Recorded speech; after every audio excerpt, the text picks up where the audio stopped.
RT Monde.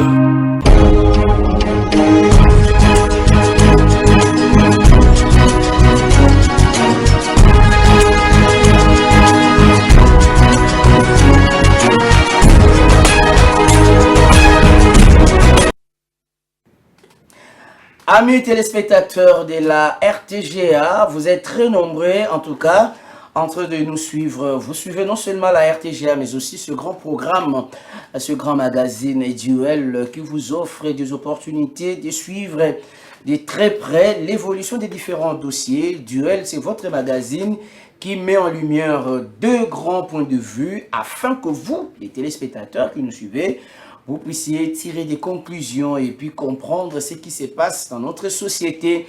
Le débat est républicain, comme nous ne cessons de le dire. Vous avez vraiment raison de choisir la RTGA en ce net moment. Pour aujourd'hui, la lumière sera faite autour d'un sujet aussi très intéressant.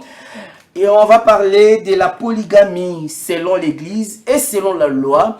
Et la République démocratique du Congo étant un pays de loi, un pays démocratique, où les lois priment, nous allons ensemble avec les invités sur ce plateau analyser si la loi congolaise autorise-t-elle la polygamie. Mais pour en parler, je ne suis pas seul comme d'habitude. Aujourd'hui, je reçois le coordonnateur national du collectif des avocats de la Lisadel. Lui, c'est Maître Gibungula Liévin. Maître, bienvenue, bonjour.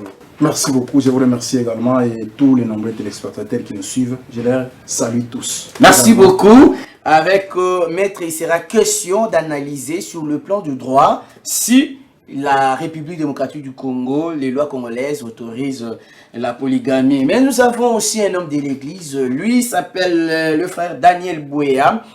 Il est l'un des frères de l'Église primitive. Bienvenue. Merci beaucoup, mon cher frère. Bien habillé d'avance. Merci beaucoup.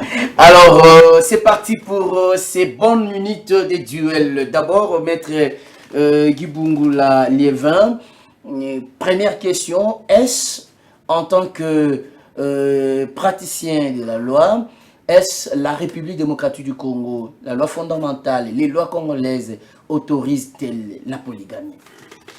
La réponse simple et brève, la loi en République démocratique du Congo n'a jamais autorisé la polygamie. Je crois être succinct, simple, clair et bref sur cette question. La République démocratique du Congo, la constitution de la République démocratique du Congo, les codes de la famille n'ont jamais organisé une de ces leurs dispositions qui autorise un seul Congolais à se marier à plusieurs femmes. Très bien. La question, je la pose au frère Daniel. Vous êtes un homme de l'Église. Oui. Est-ce l'Église autorise-t-elle la polygamie? D'autant plus que l'Église évolue dans un territoire national où la polygamie n'est pas reconnue dans la loi. Oui, c'est une très bonne question. D'ailleurs, je salue en passant tous les frères de l'église primitive du Seigneur Yeshua HaMashiach à travers le monde entier et son évêque général Kassam Bakana-Pierre et puis frère Mabiala aussi Daniel qui est en prison. Nous vous saluons au nom du Seigneur Yeshua HaMashiach. J'ai beaucoup aimé de faire un débat contradictoire avec il dit qu'il est avocat de l'Isadel. Ça me réjouit beaucoup parce que je le rappelle maintenant. Nous sommes au niveau de l'Église. Je le rappelle maintenant que moi-même qui vous parle ici, je suis le grand frère propre de la sœur Meda. Ça me réjouit beaucoup de les voir en face comme ça. Ce sont des gens qui dérangent le pays, ces gens ici. Est-ce que vous pouvez répondre à la question? Alors pour dire quoi? L'Église. La loi de la République dit ceci, que vous ne pouvez pas vous présenter deux fois à la commune.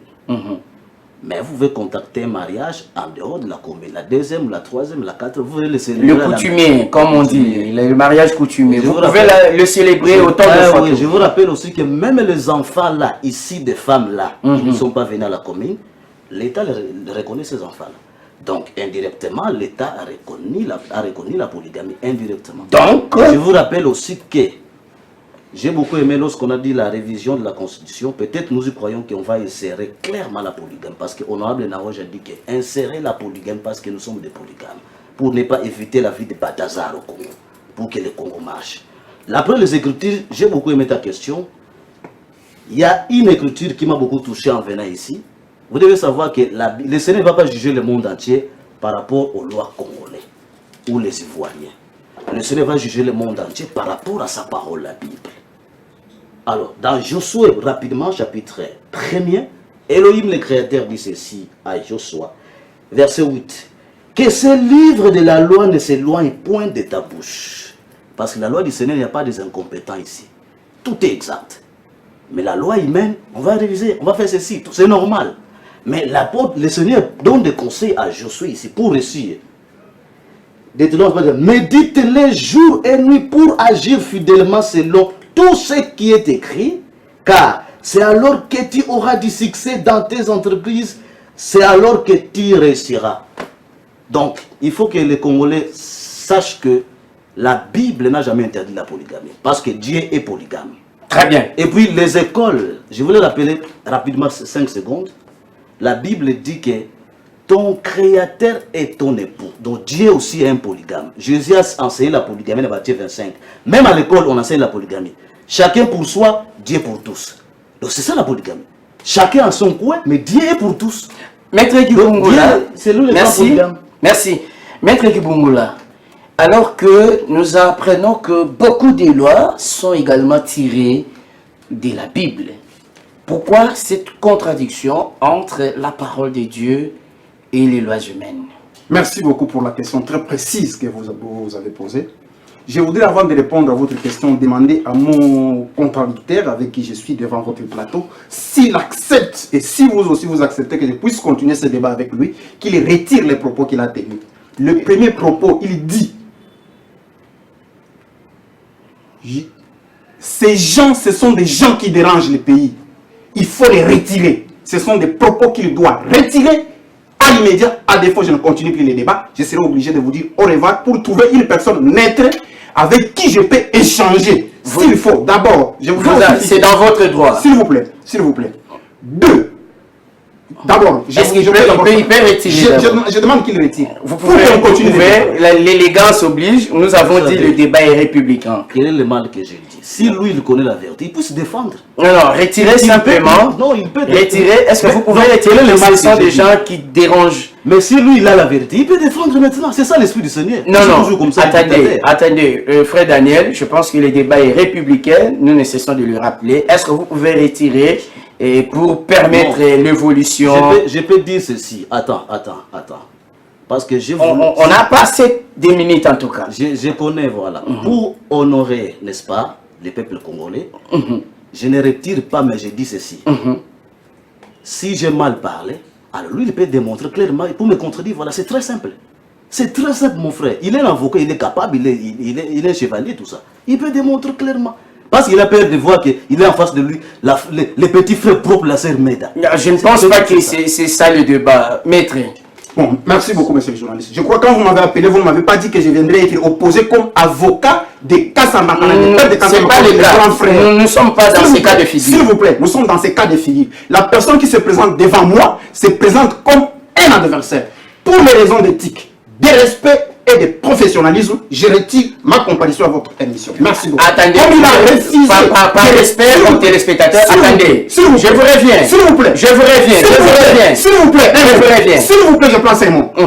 Comme il ne reconnaît pas, il dit ces gens de personnes doivent être retirés de ce pays. En tout cas, attendez. Par respect à la presse. Attendez. Et à vous-même. Laissez-moi pas continuer les débats avec qui nous ne mettons pas. Laissez-moi continuer. Non.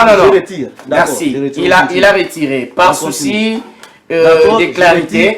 Pour les raisons également de ma personne. Exactement. Avec la passion qu'il a, comme c'est son petit frère, c'est ça, il prétend que c'est sa petite sœur. Je ne préfère pas être opposé à lui. En tout cas, je vous respecte, je m'excuse. je vous dis que je ne saurais pas être opposé à quelqu'un qui a la passion. On va, attendez, maître. Et je ne saurais pas faire une émission. Non. Je ne saurais pas faire l'émission avec quelqu'un qui a la passion. Une seconde. Mesdames et messieurs, le sujet était la polygamie selon l'Église et selon la loi.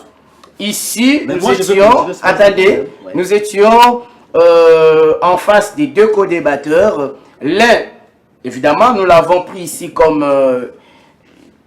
organe de la loi, juriste, avocat, et l'autre, nous l'avions pris comme personne de l'Église, un homme de l'Église. Nous n'avons pas voulu entrer dans le débat qui ne nous concerne pas ici. Ici, c'était pour éclairer la lanterne de l'opinion face à ces sujets au niveau de l'Église et au niveau de la loi. Malheureusement, l'un des co-débatteurs n'a pas voulu évoluer dans ces contextes. On va terminer, sinon on ne saura plus avancer parce que l'émission prévoit à ce qu'il y ait deux co-débatteurs. Malheureusement, c'est ce que je peux dire. Malheureusement. Vous avez dit, j'ai dit que je retire parce que je voulais continuer avec lui, mais il s'est enflammé. Je sais pourquoi il est fâché. Parce que devant lui, et ils accusent pasteur. La qualité, votre qualité du grand frère ne devait pas être en exergue. Pourquoi lui la perd? La qualité ne devait pas être mise en exergue parce que le contexte n'était pas celui-là. Nous sommes obligés d'arrêter cette émission, mesdames et messieurs. Merci à vous de l'avoir suivi. Je pense que le sujet, nous allons continuer et on trouvera d'autres intervenants pour essayer un peu d'éclairer votre lanterne.